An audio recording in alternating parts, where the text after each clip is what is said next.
पावसाळा सुरू झाला. आता घरी छत्री राहावं असं वाटलं. मग गण्याची बायको गण्याला म्हणली, तुम्हाला काय बाजार कळते असं वाटत नाही ह्या जन्मी तरी. म्हणली, हो म्हणला, मला काय जमत नाही काय, मी आत्ता जातो बाजारात, सांग काय आणायचं ते. हे बघा, आता पावसाळा सुरू झाला आहे, आपल्याला छत्री आणाय पाहिजे. जावा बाजारातून जाऊन छत्री घेऊन या. आणि तुम्हाला म्हणून सांगते, व्यवहाराचा आता माझ्याकडून शिकून घेत जा. दुकानदारानं जर छत्री सांगितली, ज्या किमतीला सांगितली त्याच्या अर्ध्या किमतीतच मागायची. गण्या म्हणला, हो बरं तसंच करतो म्हणला. गण्या गेला बाजारात. एका दुकानात छत्री बघितली आणि म्हणला, ही छत्री किती रुपयाला हो?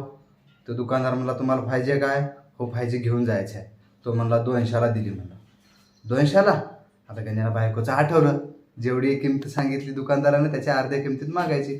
हा म्हणला 100ला देता का? दुकानदारानं थोडा विचार केला. म्हणला त्याला वाटलं असं थोडा प्रॉफिट असेल. हां बरं ठीक आहे, 100ला घेऊन जा. लगेच गण्यानं आपला अजून लगेच, नाही मग 50ला द्या म्हणला. दुकानदार म्हणला, 50ला येत नाही म्हणला. परत गण्या दुसऱ्या दुकानात गेलं, तिकडं किमती विचारून आलं आणि परत ह्या दुकानदाराला म्हणलं, छत्री कितीला दिली? ते म्हणलं, मी मगाशी 50ला सांगितली की नाही म्हणलं.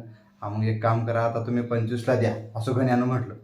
दुकानदारानं कपाळावर हात मारला, 25ला कुठे छत्री येते काय म्हणलं, अरे हे घेऊन जा फुकटच म्हणून, असं गण्याकडे फेकली.